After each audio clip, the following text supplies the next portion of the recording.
Olá a todos, eu sou a Andressa e hoje nós vamos falar sobre um assunto muito importante e que também tem muitas dúvidas de várias pessoas, que é a doação de sangue.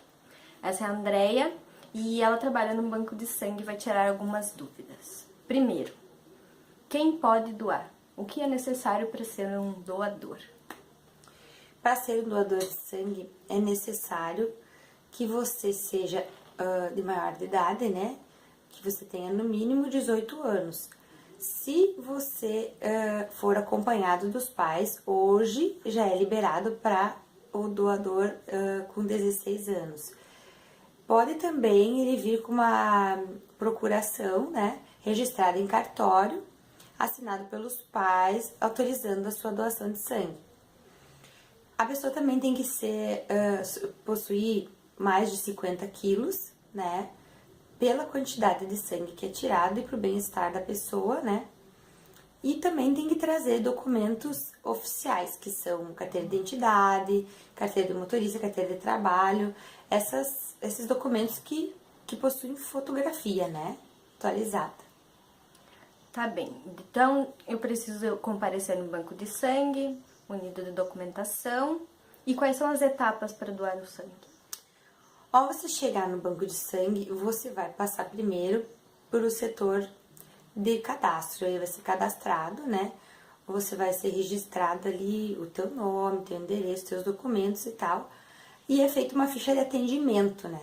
Que é essa ficha de atendimento nos bancos de sangue público, é feita uma ficha de atendimento do SUS, né?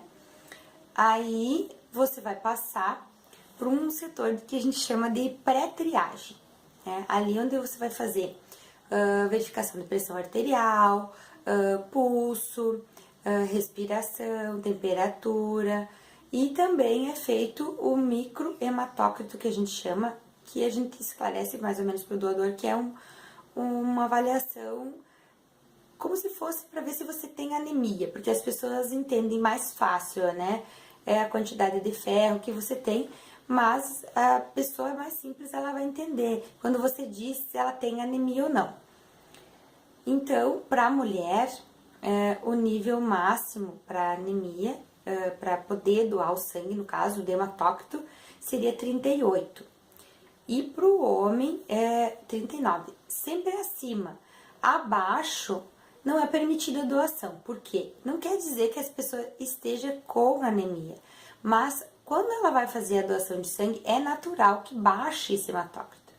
E quando ele baixa, ele vai fazer mal para a pessoa que está doando. Então, o ideal seria que ela se alimentasse melhor, que ela procurasse se alimentar com mais ferro, associado à vitamina C, para aumentar esse hematócrito e então retornar ao banco de sangue.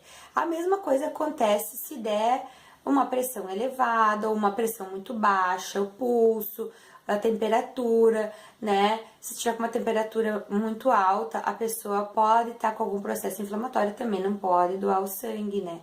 Então, essa é uma pré-triagem que, se a pessoa tiver com tudo ok, ela vai passar então para a triagem clínica. Passando para a triagem clínica, ali é feito um questionário.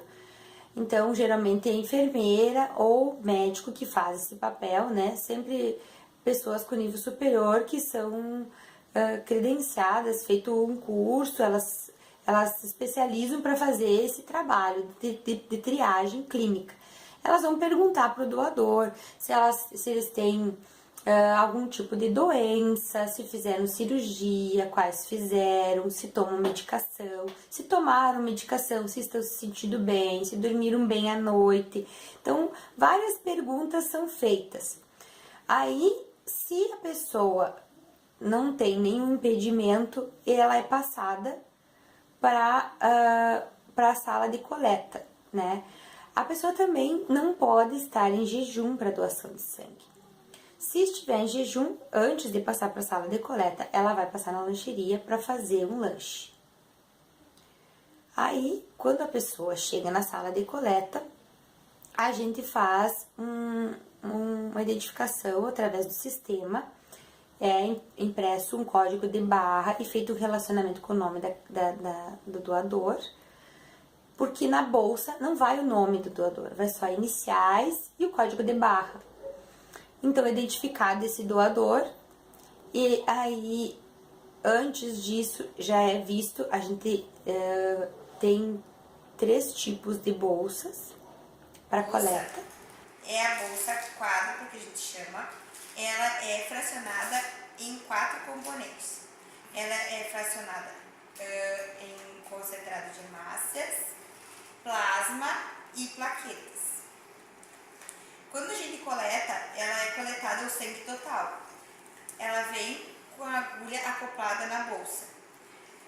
Aí, o sangue, primeiramente, é coletado os exames nesse dispositivo aqui.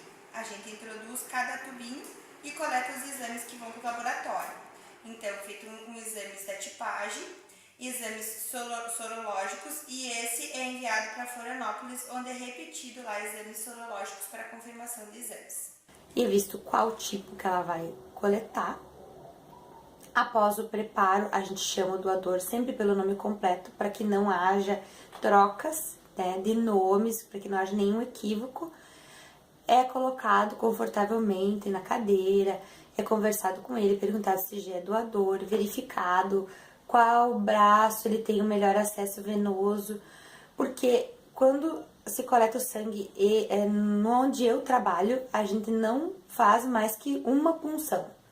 Então, é verificado com cuidado para puncionar uma vez só, porque se caso não der aquele acesso, vai ser suspensa a doação. Então, após verificar, conversar com o doador, deixar ele mais tranquilo, porque a maioria das pessoas tem medo da doação, né?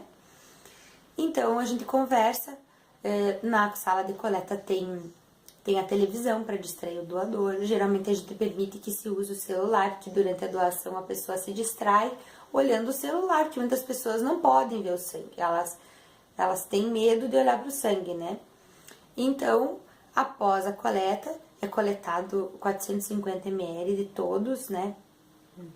Porque a bolsa é feita com anticoagulante, uma quantidade X de anticoagulante, que não se pode nem coletar muito mais e nem muito menos.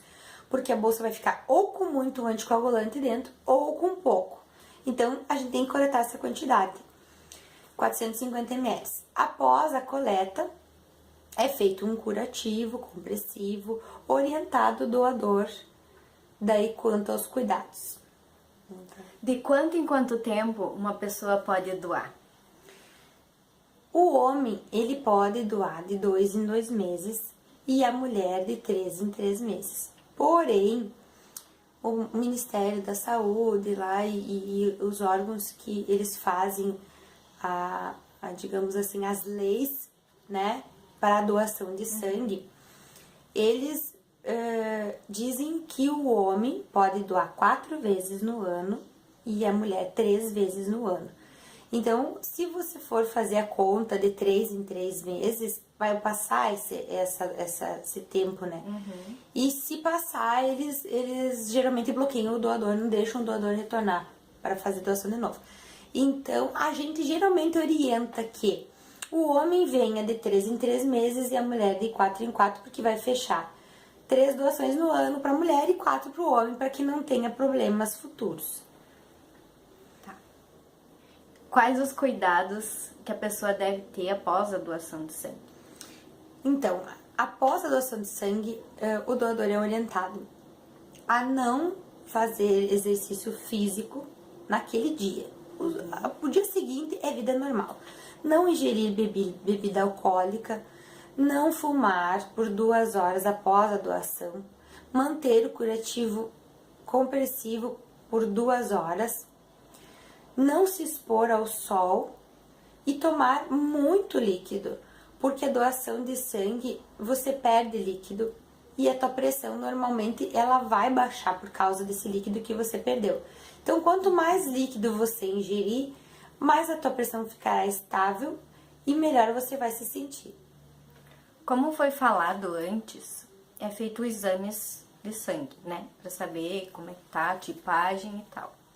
Se dá alguma alteração nesse exame, o que é feito? Então, Os exames realizados são as doenças que são transmissíveis pelo sangue, então, ou seja, hepatite B, hepatite C, HIV, VDRL, essas doenças que são transmissíveis pelo sangue e a tipagem sanguínea. Por exemplo, se você for constatado, por exemplo, que você tem HIV, o que vai acontecer? O banco de sangue, ele vai te chamar para uma nova coleta. Ele não vai te dizer que esse exame deu positivo, porque os exames são muito sensíveis e eles têm que repetir para ter certeza, para então poder encaminhar essa paciente, né? Esses exames, então, são refeitos, né? E se vier a dar positivo, o doador é chamado novamente, né? Que ele vai ter que retornar ao hemocentro para pegar o resultado desse exame, porque ele já vai saber que o exame dele deu alterado, né? Então, em 10 dias ele retorna para ver o resultado dos exames. Se deu positivo, é feito um encaminhamento. Cada doença, ela tem, digamos, um tipo de encaminhamento. Por exemplo, a pessoa que tem HIV, ela vai ser encaminhada para a secretaria do seu município para se tratar dessa doença. Lá o médico é que vai dizer que tipo de tratamento ele vai fazer, quais os exames ele deve fazer, né? E também pode, em alguns casos, o exame dar inconclusivo. Então, é refeito o exame e ele dá negativo. Porque se naquele dia você, por exemplo, tem rinite e você estava atacada naquele dia da rinite e você não falou na triagem, e daí elas te passaram para doação e você fez a doação e aquilo ali interferiu no teu exame, então ele vai dar um exame inconclusivo. Então, sempre que der alteração no exame, não dá para tirar conclusões precipitadas. Deve-se voltar ao banco de sangue onde foi coletado e repetir os exames para saber o que realmente aconteceu. E por isso também que é muito importante sempre falar tudo que é necessário durante a entrevista, para não acontecer essas coisas depois, dar alterado um exame e a pessoa ficar apavorada, meu Deus, aconteceu alguma coisa, e às vezes era uma rinite que estava atacada. Com certeza. Outra coisa que a gente deve chamar muita atenção, que as pessoas não devem ir ao banco de sangue para fazer exames. Porque você tem que sempre partir do pressuposto que a pessoa, que esse sangue que você está doando, uma pessoa lá no hospital vai receber. E você não deve fazer isso porque a gente sabe que existe uma janela imunológica que cada vez mais os exames estão pegando essa janela imunológica. Mas, se você teve uma situação de risco, não vá doar sangue. Hoje em dia tá tão tranquilo para fazer exames nas secretarias, tá tão fácil, existe teste rápido para um monte de doença e você fica sabendo na hora o resultado. Enquanto que nós vamos levar 10 dias para te entregar esse resultado. E o teu sangue vai pro lixo. Que se tiver alguma doença, todo o sangue que você doa a gente vai botar fora. Então, se você tem dúvidas quanto à tua saúde, não doe sangue. Só doe sangue se você sabe que você é uma pessoa saudável, porque você vai estar ajudando uma pessoa que não está bem lá no hospital e que está precisando daquele sangue. Tem que pensar sempre em ajudar o próximo e não em si mesmo. Você vai para doar o sangue, você não vai para fazer um exame. Bom, isso. Pessoal, era isso. Essas foram algumas dúvidas que eu tinha também sobre a doação de sangue, que é muito importante doar. Então, não tenha medo, se informe, vá a um banco de sangue mais próximo na sua cidade, onde você conhece as pessoas que trabalham num banco de sangue, pergunte, tire sua dúvida, doe sangue, doe vida. É isso. Eu agradeço a oportunidade de levar algumas coisas assim que possam ajudar as pessoas a perderem um pouco do medo da doação de sangue e também esclarecer que elas podem sempre perguntar, ligar, perguntando, não precisa nem se direcionar até lá. Por o telefone mesmo é dado informações para todos que precisarem. Só devemos respeitar sempre o horário de atendimento, mas é só ligar no banco de sangue mais próximo e se informar antes, porque a vida é tão corrida hoje, você não tem tempo de ir até o banco de sangue. Mas a gente pode usar o telefone e tirar nossas dúvidas.